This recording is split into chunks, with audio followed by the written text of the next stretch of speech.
Hello everyone, I am Crawlers and this is Tactical Tips.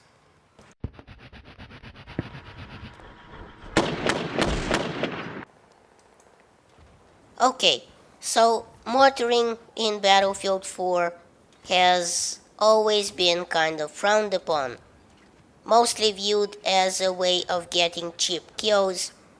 Some guys on the battle log don't use any other weapon and have 150 KDR with just mortaring the other team into oblivion on Operation Locker.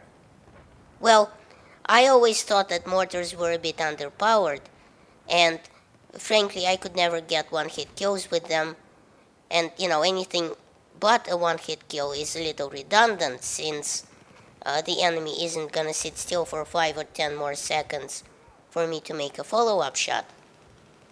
But thankfully, the mortars act a little better right now, at least it feels like that after the Dragon's Teeth patch. So obviously mortaring doesn't work on just any map.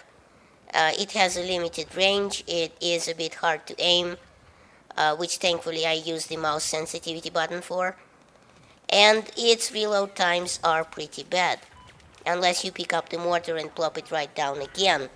That will ease those drawn out reload times. Well, Propaganda is one of the most perfect maps for trying out your mortar targeting skills if you haven't already, especially on the chain link game mode, where you won't be seeing any heavy armor and infantry will be mostly bunched up. This is a great way to get cheap kills.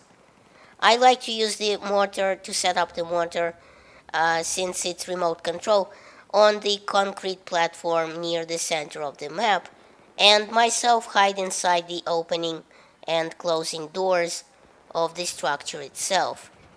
Then you can just shit on everyone to your heart's delight and, have a jolly old good time.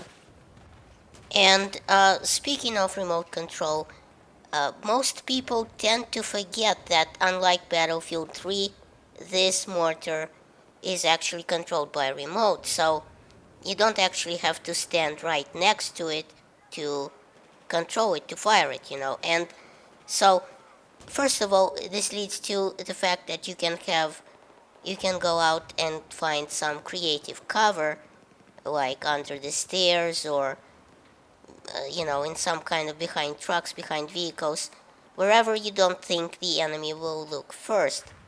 And secondly, this might very well work to your advantage because, well, the enemy forgets that they can leave the mortar and, hide somewhere while controlling it. You might as well, when taking pot shots at the enemy mortar, you are likely to get an incidental kill right along with equipment destroyed. And another quick note, always pay attention to the actual surroundings of the mortar itself, not only its targeting window. As soon as people will start swarming your position, you can just let go of the mortar, kick open the door where you've been hiding all along, and go ramble on the noobs. And obviously you will need to displace after every 1, 2, or 3 successful volleys, as the enemy might have a mortar of their own, which needless to say should be targeted first. So thanks for watching, please rate and share this video as it helps my channel grow. Check out my other videos at the end of this one, and remember, in Soviet Russia, YouTube subscribes you.